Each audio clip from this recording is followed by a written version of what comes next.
The news in you, north, east, west, south, unite from every alley and Cali, intersection and back street. In Houston, a woman and her child died from carbon monoxide. Because if y'all don't know, down in Houston, South Carolina, North Carolina, they're having severe weather right now. They say it's unprecedented, that this weather hasn't been like this in forever. And 2.8 million people are without power. So people are out there scrambling. We need to send our prayers to the families out there that have to deal with that. Send the prayer to them to not fear. Don't be fearful. You know, because they're running right now, they're in fear. Everybody's running amok, scared, thinking they're going to die because it's cold. You know, things are freezing. You know, water, you can't get water because it's freezing out there. And so this woman and her 8-year-old son, they were in the car in the garage trying to keep warm, and they died from carbon monoxide poisoning, which is a very tricky one. And a lot of people actually die from carbon monoxide poisoning, even out here in California. Like people that get their lights cut off, they figure, hey, we'll warm up with the barbecue pit, and they'll put the barbecue pit inside the house.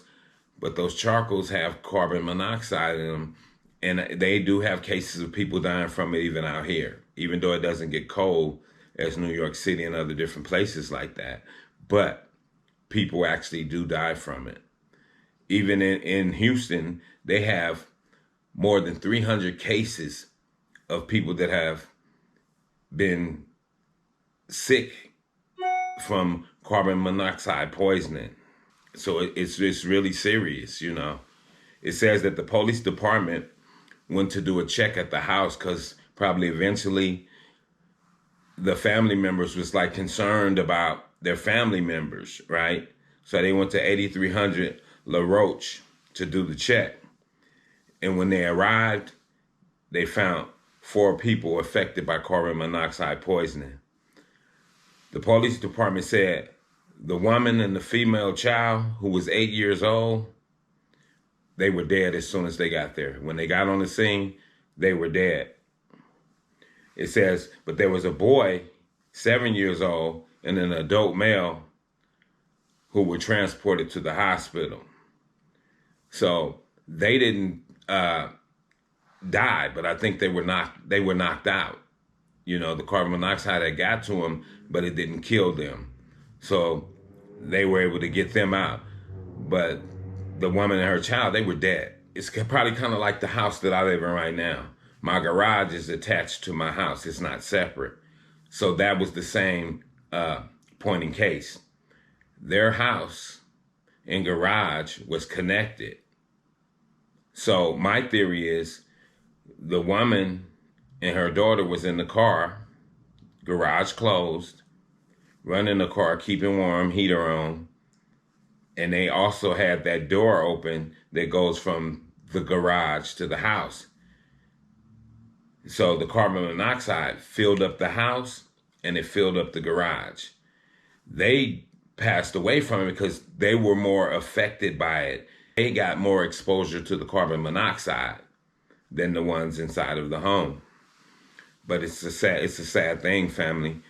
And that's why I'm saying we do have to send our prayers to all the people that's out there in those different states that's dealing with this unprecedented severe weather.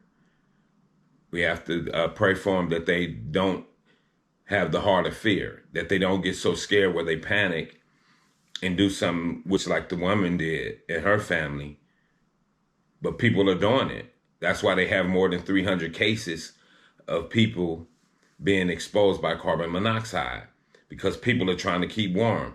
So you know it's cold. I live in a high desert and it gets cold out here. It gets 32, 26. It's going to be 26 in a couple of days. Today, it's going to be 36 tonight.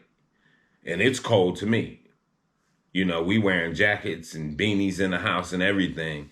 So if we could deal with that, I can imagine how cold it is for them. It's overwhelmingly cold. And then the power's out with them. See, if it gets too cold in here, I can turn on the heater. But they can't, because 2.8 million people have no power. So definitely we know they will be one of the ones that didn't have power. So probably seeing her babies like, hey, it's cold. Figure I got to warm these babies up. You know, that parent instinct kicks in. And she thought she was doing the right thing and doing what she had to do. But it was actually a deadly thing. And it cost her and her child their life. And almost the father and the son the life too. But yeah, family, I just say, you know, pray for them out there in these storms, you know. And it's a lot that people can't do, because you can't even drive through it right now, from what I've noticed. So, you know, we can just send our prayers to them and just keep them in your prayers, family. And with that, I'm going to say peace. This is the news in you. North, east, west, south. Unite from every alley in Cali, intersection in Backstreet. Subscribe to the channel and hit the thumbs up on your way out the door.